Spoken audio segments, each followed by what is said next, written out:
नमस्कार साथियों, स्वागत है आप सभी का विद्या कसम के यूट्यूब चैनल पर, जहां आज की सीरीज का नाम है नेशनल एवं इंटरनेशनल ऑर्गेनाइजेशन सीरीज। यह किसी भी प्रतियोगी परीक्षा के लिए मोस्ट इंपोर्टेंट टॉपिक माना जा सकता है, चाहे वो परीक्षा यूपीएससी की हो, एमपीपीएससी की हो, एसएससी की हो या अदर गवर्नमेंट एग्जाम की हो। क्योंकि आप देखते हो कि इन सारी परीक्षाओं में एक क्वेश्चन प्रतिवर्ष बनता है। तो चलो फिर बिना समय गवाए आज हम स्टार्ट करते हैं अपना अगला टॉपिक, जिसका नाम है आईएमएफ। आईएमएफ का पूरा नाम है इंटरनेशनल मॉनेटरी फंड्स। यदि हम इसके सामान्य परिचय की बात करें कि क्या क्या पेपर में पूछा जा सकता है, तो सबसे पहला क्वेश्चन आपसे बन सकता है कि इसकी स्थापना कब हुई थी। तो उसका जवाब आपको याद हो जाना चाहिए कि 27 दिसंबर 1945 को इसकी स्थापना हुई। इसकी स्थापना के पीछे एक इंटरेस्टिंग कहानी है कि 1930 में जब विश्व में मंदी चल रही थी, तो फिर अमेरिका के एक शहर ब्रेटन वुड्स में 1944 में एक सम्मेलन आयोजित किया गया और उसमें एक रिपोर्ट दी गई। इसीलिए इसको ब्रेटन वुड्स एग्रीमेंट के आधार पर इसका गठन माना जाता है। तो किसी किसी स्थान पर आपको 1944 दिख सकता है, लेकिन 1944 केवल ब्रेटन वुड्स एग्रीमेंट की डेट है। इसकी स्थापना कब हुई थी? 27 दिसंबर 1945 को। इसके वर्तमान सदस्यों की संख्या यदि हम बात करें तो वो 190 है। उस वर्तमान सदस्यों में 190वां देश अंडोरा है। अंडोरा को 2020 में इसमें शामिल किया गया। 189वां देश नोरू है। उसके बाद 188वां दक्षिणी सूडान बना हुआ है। हम लोग इसके मुख्यालय की बात करेंगे तो इसका मुख्यालय वाशिंगटन डीसी शहर में है। तो आपको ये याद रखना है कि मुख्यालय से क्वेश्चन हर बार पूछने की संभावना बनी रहती है। इनके वर्तमान मैनेजिंग डायरेक्टर कौन है? तो आपको याद आ जाना चाहिए कि क्रिस्टलिना जॉर्जिया इसकी वर्तमान मैनेजिंग डायरेक्टर हैं। अगर कोई पूछ ले क्रिस्टलिना जॉर्जिना कहाँ की हैं, तो आपको याद आना चाहिए कि ये वर्तमान में बुल्गारिया की हैं। लेकिन सबसे ज्यादा जरूरी यदि आप किसी भी परीक्षा की तैयारी कर रहे हैं तो वहां ये क्वेश्चन बन जाएगा कि डिप्टी मैनेजिंग डायरेक्टर कौन है, क्योंकि इनका संबंध भारत से है, इसलिए इनका नाम है गीता गोपीनाथ। तो आपको ये याद रखना है कि डिप्टी मैनेजिंग डायरेक्टर कौन है? गीता गोपीनाथ।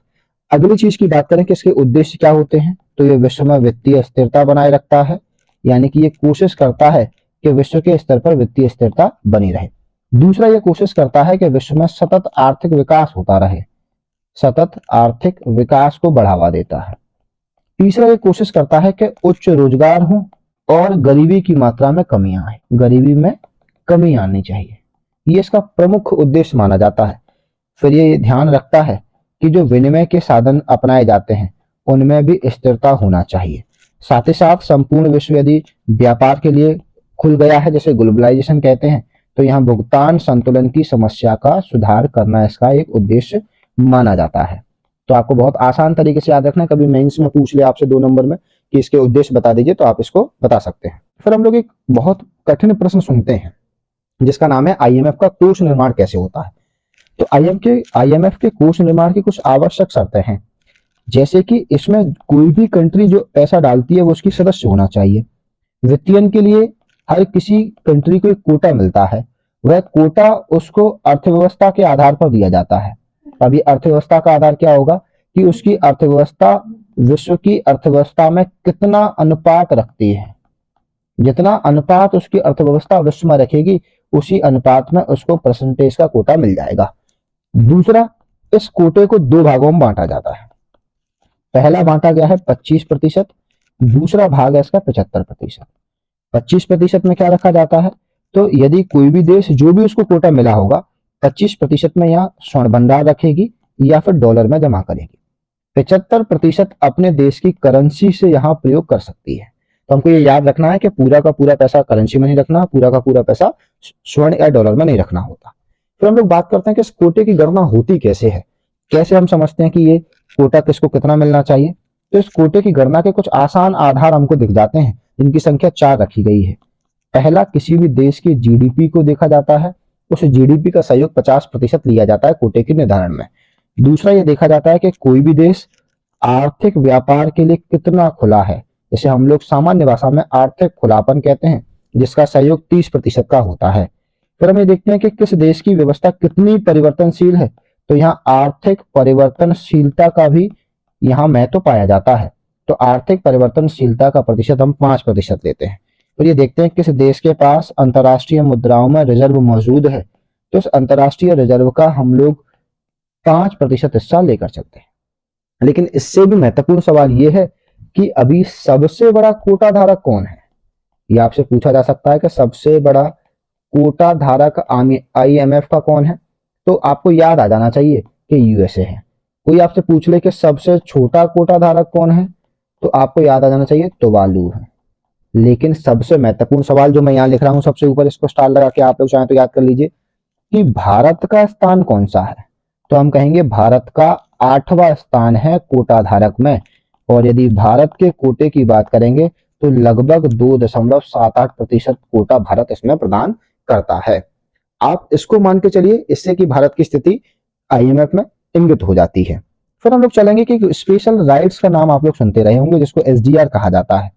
ये SDR क्या होता है, तो हम ये समझेंगे कि ये अपने आप में एक विशेष आहरण सुविधा मान लीजिए या विशेष आहरण रिजर्व मान लीजिए, जहां आप पैसा जो कोटे के आधार पर है ये लोगों को या देशों को मिल जाता है।